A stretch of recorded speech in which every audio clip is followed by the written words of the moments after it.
Saat ini dan ke depan, tantangan sektor pertanian tidak hanya dihadapkan dengan perubahan iklim yang tidak menentu. Namun, produksi dan produktivitas pertanian juga dipengaruhi faktor sumber daya lahan dan infrastruktur. Salah satu faktor utama yang menentukan tingginya produktivitas hasil panen adalah pemupukan atau penambahan unsur hara bagi tanah dan tanaman, yang dilakukan harus secara tepat serta berimbang. Pemupukan berimbang adalah pemberian sejumlah pupuk yang sesuai dengan kebutuhan tanaman dan kesuburan tanah, agar terjadi keseimbangan hara di dalam tanah sehingga tercapai kondisi favorable untuk pertumbuhan tanaman. Perlu diingat, pemupukan hanya untuk menambahkan unsur hara yang ketersediaannya di dalam tanah kurang, dan tidak perlu bagi hara yang ketersediaannya sudah cukup. Diketahui, pemupukan dilakukan untuk memenuhi kebutuhan unsur hara makro. Pemupukan berimbang ini guna meningkatkan produktivitas dan mutu hasil pertanian, meningkatkan efisiensi pemupukan, meningkatkan kesuburan dan kelestarian tanah, serta menghindari pencemaran lingkungan dan keracunan tanaman. Hal ini sangat penting agar keseimbangan hara di dalam tanah optimal. Maka sebelum pemberian pupuk anorganik, tanah perlu dibenahi terlebih dahulu dengan penggunaan pembenah tanah, pupuk organik, dan pupuk hayati. Sementara itu, pemupukan berimbang memiliki filosofi, di antaranya kebutuhan hara tanaman, keseimbangan hara dalam tanah, penggunaan bahan pembenah tanah, pupuk organik, pupuk hayati, dan pupuk anorganik, serta peran pemupukan berimbang dalam meningkatkan produktivitas dan daya saing.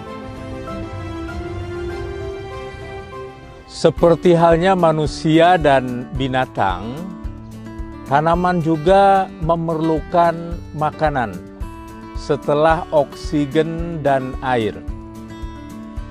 Makanannya tanaman itu biasa disebut sebagai unsur hara.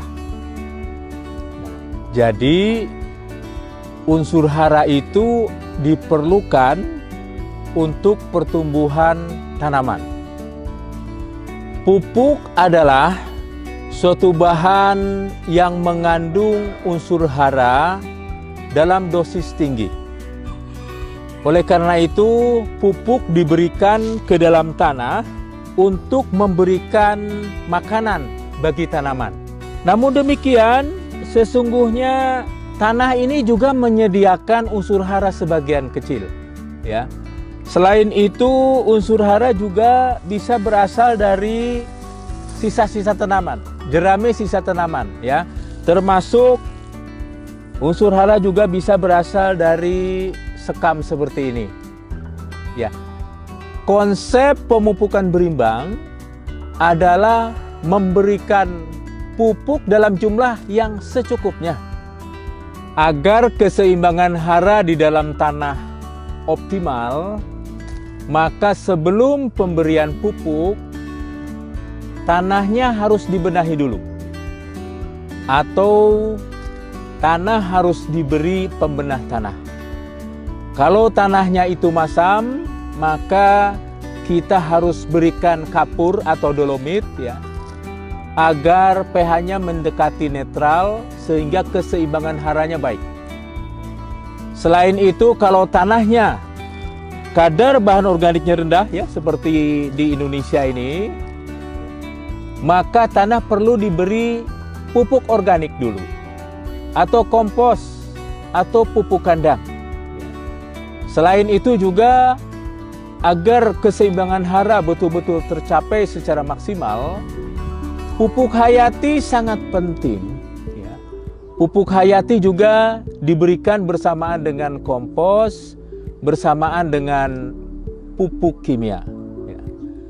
Kalau unsur hara yang sudah ada di dalam tanah, berarti yang ditambahkannya itu kekurangannya saja, tidak perlu ditambahkan terlalu banyak.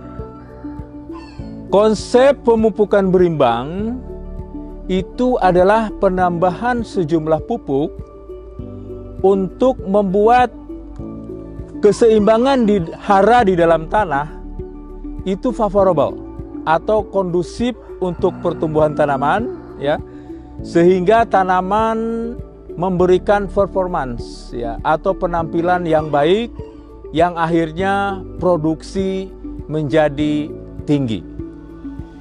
Sekali lagi, di dalam pemupukan berimbang, berikan pupuk secukupnya. Ya. Berikan pupuk secukupnya berarti tidak berlebih.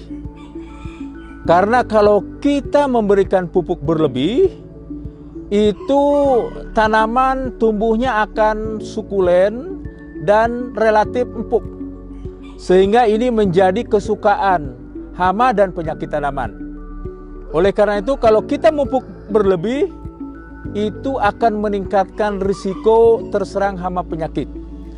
Selain itu, untuk tanaman padi, ya, termasuk juga jagung, kalau pemberian pupuk terlalu banyak, dia akan mudah roboh. Ya. Dan tentu kalau udah roboh, dia akan mengurangi produktivitas. Selain itu, kalau kita memupuk berlebih, juga itu namanya pemborosan. Ya. Tidak efisien. Dan yang paling penting, kalau kita memupuk berlebih, maka pupuk tersebut, ya, seperti halnya urea, itu karena dia sifatnya mudah larut, dia akan mudah pergi kemana-mana. Dia akan mudah terinfiltrasi ke dalam tanah, akan mudah juga hanyut, sehingga mencemari badan air dan mencemari lingkungan pertanian.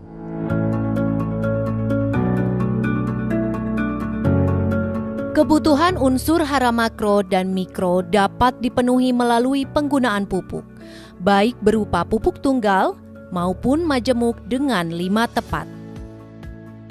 Tepat jenis. Saat pemupukan harus tepat dalam menentukan jenis pupuk yang dibutuhkan oleh tanaman. Tepat dosis. Pemupukan sesuai dengan status hara tanah, kebutuhan tanaman, dan target hasil yang ingin dicapai. Tepat waktu, saat pemberian pupuk yang baik hendaknya disesuaikan. Kapan tanaman tersebut membutuhkan asupan lebih unsur hara dalam jumlah yang banyak. Tepat bentuk atau formula. Dalam pemupukan, formula atau bentuk pupuk harus sesuai dengan kondisi tanah dan kebutuhan tanaman. Tepat cara. Saat pemupukan, caranya harus benar.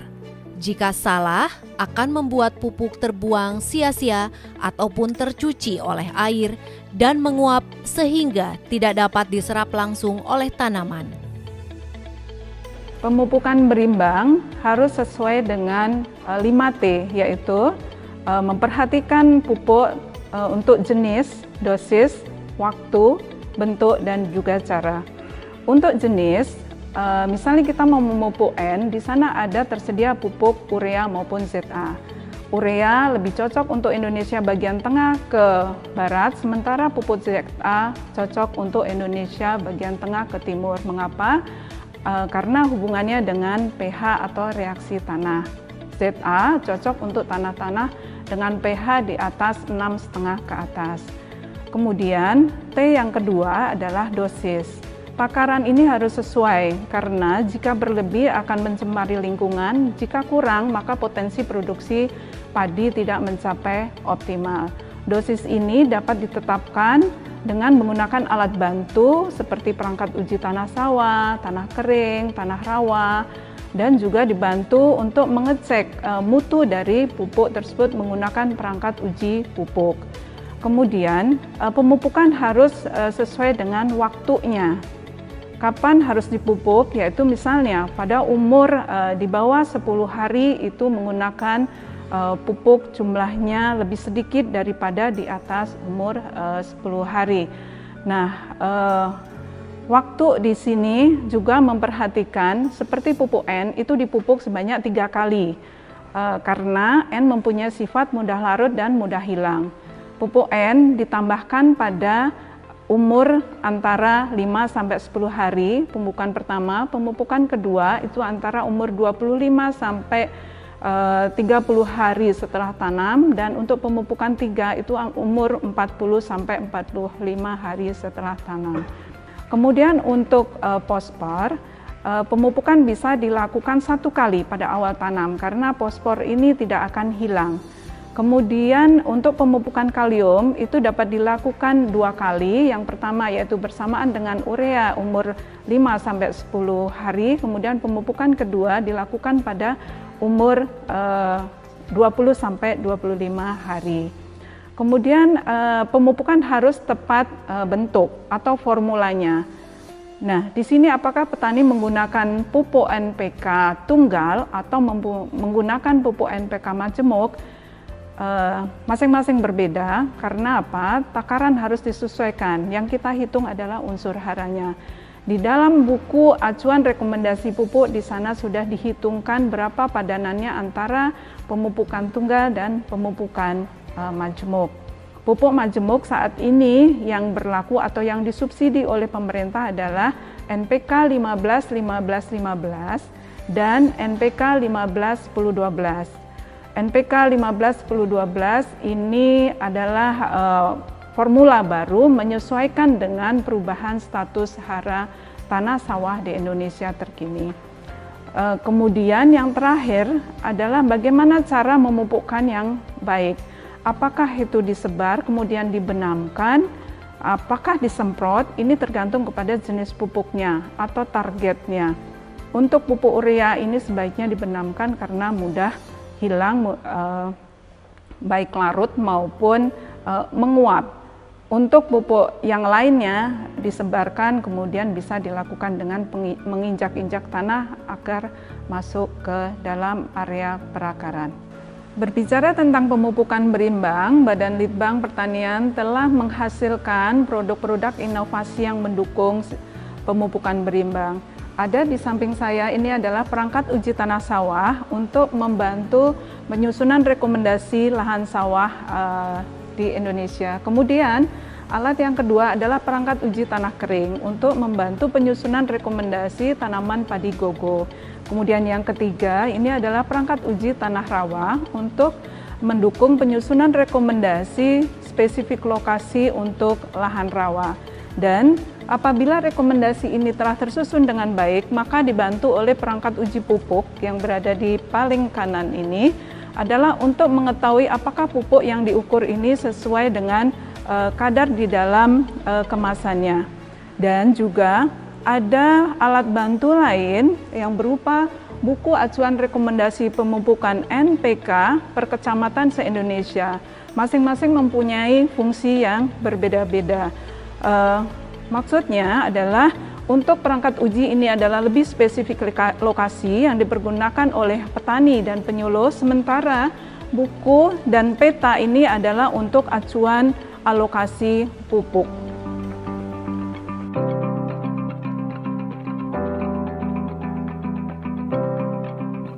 Tak hanya itu, teknologi pendukung pemupukan berimbang dan prediksi kebutuhan pupuk dapat dilakukan dengan peta status hara P dan K dengan software PHSL, PUPS, PKDSS, dan SIPA Pudi. Peta ini biasa digunakan untuk penyusunan kebutuhan pupuk, kalender tanah, dan rekomendasi pupuk spesifik lokasi.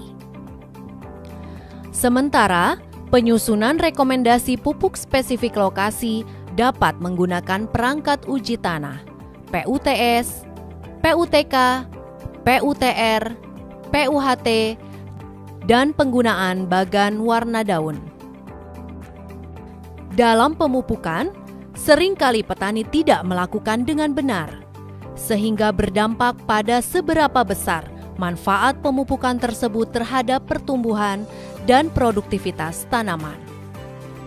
Manfaat bagi petani yang didapatkan dengan pupuk berimbang yaitu adalah pertama untuk keadaan tanaman yaitu bisa tumbuh subur, tumbuh gembur, dan juga nantinya diharapkan produksinya akan mendapatkan produksi yang sangat bagus dengan arti produksi maksimal.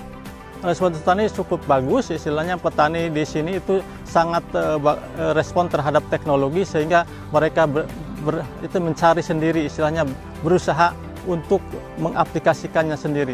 Pupuk berimbang itu sangat drastis sekali menaikkan hasil produksi bagi kedelai itu, karena di dalam pertumbuhan kedelai aja sangat jauh dengan tidak memakai pupuk berimbang. Kalau tidak memakai pupuk berimbang itu produksinya agak kurang. Kebetulan pernah pada tahun 2018 ya, waktu itu memang optimal banget, jadi keadaan curah hujan bagus, terus pupuknya masuk semua, sehingga bisa menghasilkan 10 ton per hektar, Pak. Itu luar biasa. Pemupukan berimbang sejauh pengetahuan kami, yang pertama-tama sebelum kita melaksanakan pemupukan, diadakan juga uji tanah, ya. Uji tanah, kebutuhan atau apa yang dibutuhkan oleh tanah tersebut. Baru setelah diuji tanah, kami menyiapkan pupuk yang dibutuhkan para petani untuk kebutuhan tanaman. Yang pertama, manfaat itu adalah tambahannya hasil, ya. Tambahannya hasil itu manfaat dari pemupukan berimbang. Dari 5,5 kepada 6,5 itu sudah 1 ton, malah sampai 2 ton bisa lebih dengan pemupukan. Yang kedua dengan biaya, tadi biayanya bisa ngirit, ya. Artinya berapa kali mupuk, tiap ini dipupuk. Nah, dengan berimbang ini alhamdulillah tidak istilahnya terus-terusan biaya yang keluar untuk biaya pemupukan. Itu bisa ngirit. Pemupukan berimbang dapat dilakukan dengan mengombinasikan penggunaan pupuk anorganik, pupuk organik, dan pupuk hayati yang optimal untuk meningkatkan produktivitas dan produksi pertanian secara berkelanjutan dan ramah lingkungan. Demikian informasi tentang pemupukan berimbang dan cerita pengalaman sejumlah penyuluh dan petani melakukan pemupukan. Semoga bisa menjadi manfaat dalam menentukan kesuburan lahan guna tingkatkan produktivitas pertanian.